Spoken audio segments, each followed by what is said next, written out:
জি আপু শুরু করেন। আচ্ছা ঠিক আছে, এটা হচ্ছে আপনাদের অ্যাকাউন্টিং ডিপার্টমেন্টেরও সেকেন্ড চ্যাপ্টার, অর্থনৈতিক কার্যক্রম পরিমাপ।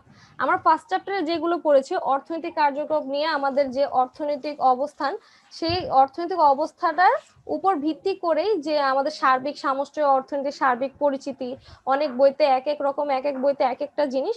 তো এইখানে সেকেন্ড চ্যাপ্টার হচ্ছে আমরা সেই যে অর্থনৈতিক কার্যক্রমগুলো পরিমাপ করব তার মানে বেসিক কিভাবে সেগুলার মানে আর্থিক মূল্য পরিমাপ করা যায় সেটা আমরা সেকেন্ড চ্যাপ্টারে শিখবো। তাহলে প্রথমে যে জিনিসটা চলে আসি, আমাদের আর্থিক মূল্য বের করতে হলে একটা দেশের জাতীয় আয়টা জানা অনেক বেশি প্রয়োজন, মানে হচ্ছে ন্যাশনাল ইনকাম। এইখানে প্রত্যেকটারই আমাদের সূত্র রয়েছে 10 থেকে, এখানে অনেকগুলো রয়েছে, প্রায় 16-17টার মতো। আমরা এতটা গুলো পড়বো না, আমাদের মোস্ট যে ইম্পর্টেন্ট যে কয়টা থাকবে আমি দাগিয়ে রাখছি এবং সেগুলো বুঝিয়ে দেবো, সেগুলো পড়লেই হবে। এবং প্রত্যেকটারই আলাদা আলাদা সূত্র রয়েছে। তাহলে প্রথম যে সংকেতটা রয়েছে সেটা হচ্ছে জাতীয় আয়। জাতীয় আয় কাকে বলে? কোনো দেশের শ্রম ও মূলধন তার প্রাকৃতিক সম্পদকে কাজে লাগিয়ে প্রতি বছর মোট যে পরিমাণ বস্তুগত ও অবস্তুগত দ্রব্য ও সেবাকর্ম সৃষ্টি করে তাকে জাতীয় আয় বলে। আচ্ছা, এখানে যে জিনিসটা বলছে, আমরা বলি না উৎপাদন কাজের জন্য যে কাঁচামালগুলো ব্যবহার করে মানুষের ব্যবহার উপযোগী করে তোলা হয় তাকে উপযোগ বলে। এখন এইখানে যে জিনিসগুলো, আমি আমার দেশের সকল শ্রম এবং মূলধন, এখানে কিন্তু নিশ্চিত করে বলে না যে শুধু অভ্যন্তরীণ হবে না বাহ্যিক হবে, একসাথে বলছে যে একটা দেশের শ্রম এবং মূলধনকে কাজে লাগিয়ে প্রতি বছর যেই পরিমাণ আমার বস্তুগত অবস্তুগত সেবাকর্ম সৃষ্টি করে তাকে জাতীয় আয় বলে।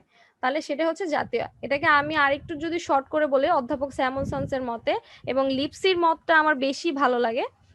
স্যামুলসনসের ব্যাখ্যাটা খুবই ছোট, একটি দেশে আর্থিক মূল্যকে পরিমাপকৃত দ্রব্য সামগ্রী ও সেবাকর্মের বার্ষিক সর্বমোট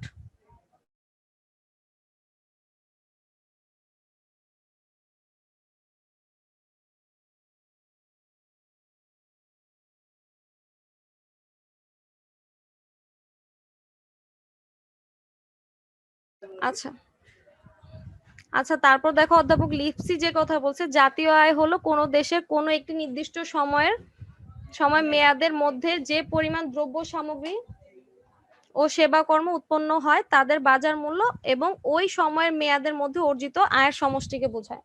তাহলে আমরা জাতীয় আয় সম্পর্কে বেসিক যে জিনিসটা বুঝতে পারলাম সেটা হচ্ছে একটি দেশের মোট শ্রম এবং মূলধনকে কাজে লাগিয়ে যে পরিমাণ দ্রব্য সামগ্রী উৎপাদন করা হবে তার যে আর্থিক মূল্য বের হবে তাকে জাতীয় আয় বলে। জাতীয় আয়ের সূত্রটা এখানে দেওয়া নেই, আমরা পেছনে গেলে পাবো। মোট জাতীয় উৎপাদন কাকে বলে, মানে জিএনপি, আমার গ্রস ন্যাশনাল প্রোডাক্ট। একটি নির্দিষ্ট সময় সাধারণত এক বছর দেশের জনগণ কর্তৃক উৎপাদিত চূড়ান্ত পর্যায়ের মোট দ্রব্য সামগ্রী ও সেবাকর্মের অর্থ মূল্যকে মোট জাতীয় উৎপাদন মানে জিএনপি বলে। জিএনপির সূত্রটা হচ্ছে জাতীয় উৎপাদন পরিমাপের ক্ষেত্রে দেশীয় বিনিয়োগ এবং সৃষ্ট উৎপাদন মূল্য ধরা হয়, কিন্তু দেশে বিদেশে বিনিয়োগ থেকে সৃষ্ট উৎপাদন মূল্য বাদ দিয়ে আমার এই মানটা বের করা হয়, মানে জিএনপির মানটা বের করা হয়। সেটা কিভাবে করতেছি, জিএনপি ইকুয়াল টু হচ্ছে জিডিপি প্লাস হচ্ছে এক্স মাইনাস এম। এখানে এক্স মাইনাস এমটা বাদ দেওয়ার কারণ কি, এবং জিডিপি কি? জিডিপি হচ্ছে একটি দেশের অভ্যন্তরীণ আয়, আর জিএনপি হচ্ছে একটি দেশের মোট আয় মানে মোট উৎপাদন। তাহলে মোট উৎপাদন আর ডোমেস্টিক মানে হচ্ছে আমাদের দেশীয় উৎপাদনের মধ্যে পার্থক্য হচ্ছে আমাদের মোট উৎপাদনটা যেটা হয় জাতীয় উৎপাদন, সেটার সাথে বাহিরের যে এক্সপোর্ট ইম্পোর্টটা থাকে সেটা যুক্ত থাকে, আর জিডিপির মধ্যে বাহিরের এক্সপোর্ট বা ইম্পোর্ট কোনোটাই যুক্ত থাকে না। এই সূত্রগুলো খেয়াল রাখতে হবে। ভিতরে অনেকগুলো এরকম টাইপের ম্যাথ রয়েছে যেগুলো ক্ষেত্রে করতে গেলে আমাদের এগুলো লাগবে। যেমন এই যে ভিতরে যখন আমরা এইগুলো করতে যাবো তখন হচ্ছে এইগুলোর এই সূত্রগুলো লাগবে। এই সূত্রগুলো কিভাবে পারবো, আপনারা অনেকে বলতে পারেন যে আপু এগুলো তো থিওরি টাইপ মনে হচ্ছে, এগুলো কেন পড়বো? এগুলো পড়ার কারণ হচ্ছে যদি এগুলো না পড়েন তাহলে আপনি ভিতরের মানগুলো বুঝবেন না এবং এগুলো ব্যাখ্যা বা এগুলো লিখতে পারবেন না, সূত্র ব্যবহার করে মানগুলো বের করতে পারবো না। আচ্ছা, এক্সপোর্ট এক্স থেকে এম মাইনাস করার কারণ কি? এক্সপোর্ট মাইনাস হচ্ছে ইম্পোর্ট। কারণ হচ্ছে আপনি একজন দোকানদারের কাছে একটা জিনিস ধরেন এক্স বিক্রি করেছে ওয়াইয়ের কাছে, হ্যাঁ 100 টাকার জিনিস, তাহলে এক্স কত টাকা পাবে? 100 টাকা পাবে ওয়াইয়ের কাছ থেকে। এখন ওয়াই আবার কি করলো, এক্স এর দোকান থেকে 70 টাকার প্রোডাক্ট কিনে নিয়ে গেল, নিয়ে গেল, এখন তাকে পেমেন্ট করলো। এখন এক্স কি ওয়াইয়ের কাছ থেকে 100 টাকাই পাবে? হ্যালো, কথা কি শোনা যাচ্ছে? এক্স ওয়াই এর কাছ থেকে 100 টাকার প্রোডাক্ট নিয়ে আসছিল এবং ওয়াই এর কাছে সে 100 টাকা পেত। এখন ওয়াই যখন আবার এক্স এর দোকান থেকে 100 টাকা 70 টাকার প্রোডাক্ট নিয়ে যাবে, এখন এক্স ওয়াই এর কাছ থেকে কত টাকা পায়? হ্যালো হ্যালো, কেউ কি শুনতে পারছেন?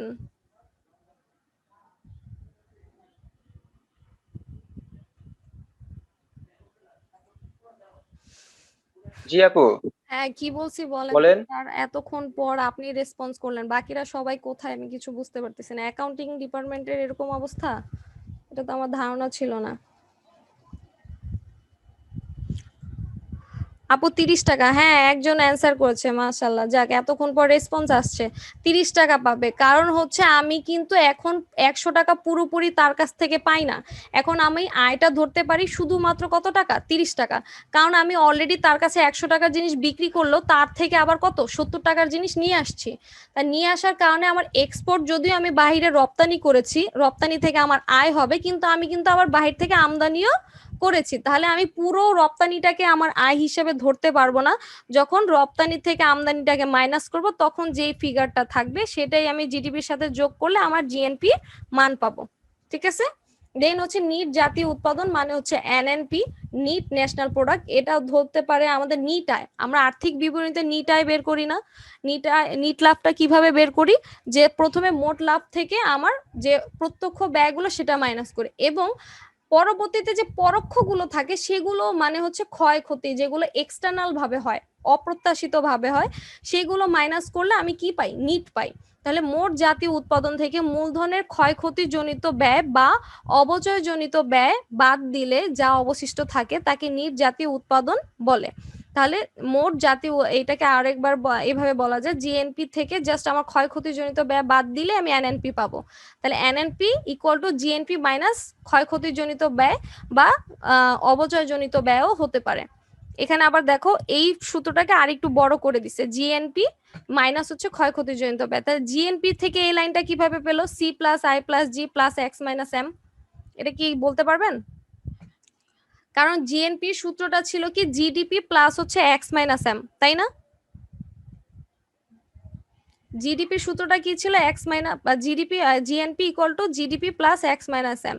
জিডিপির সূত্র আবার হচ্ছে C plus I plus G plus হচ্ছে এক্স মাইনাস এম। তাহলে এর কারণে জিডিপির জায়গায় বসাইছে সি প্লাস আই প্লাস জি, আবার এইখানের সূত্র যেটা ছিল এক্স মাইনাস এম, এটাও বসাইছে, এই মাইনাসটাকে মাইনাস ক্ষয়ক্ষতিজনিত ব্যয় এটাকে আবার বসানো হয়েছে, যার কারণে এই সূত্রটা একটু বড় দেখা যাচ্ছে। আর সিসিএ ক্ষয়ক্ষতিজনিত ব্যয়ের সাংকেতিক ফর্ম হচ্ছে সিসিএ। এই লাইনটা কি সবাই বুঝতে পারছেন? আপু এটা একটু আরেকবার বলেন।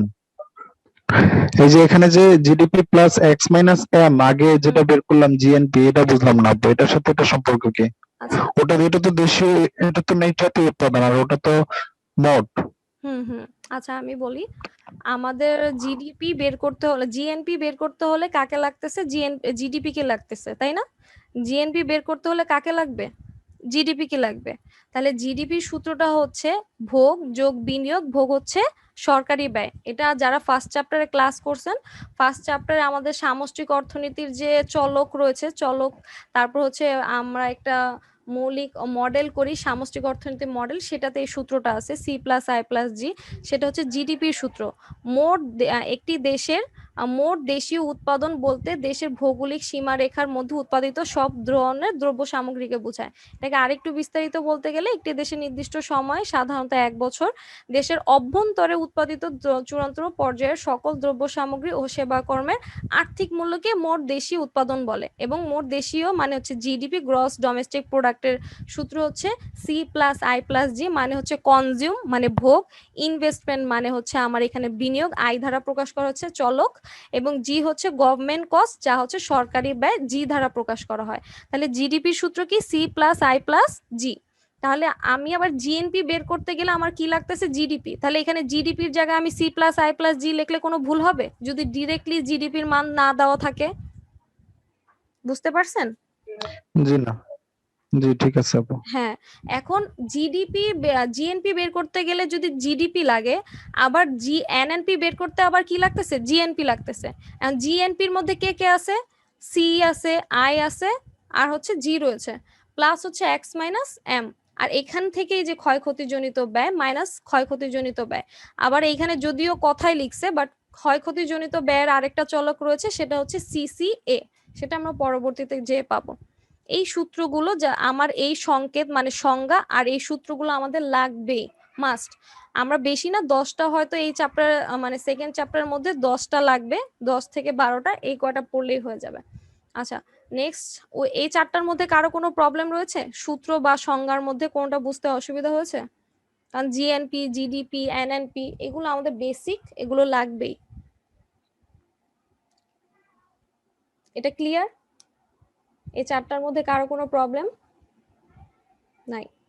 আচ্ছা, আপনারা রেসপন্স করেন খুব কম দেখছে।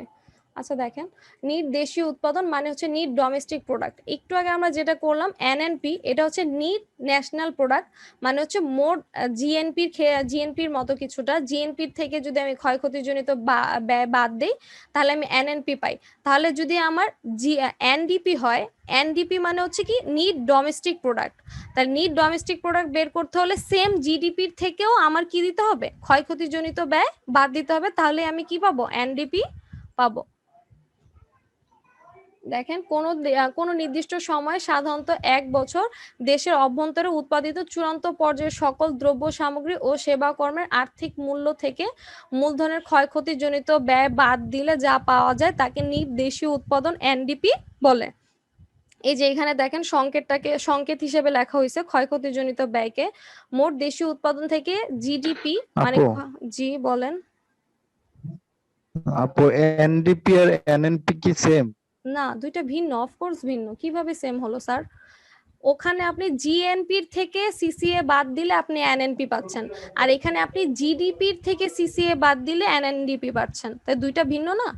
জিএনপি আর জিডিপি যদি ও ভিন্ন হয়, তাহলে আচ্ছা এনএনপি আচ্ছা, আর জি এনডিপিও তো অবশ্যই ভিন্ন।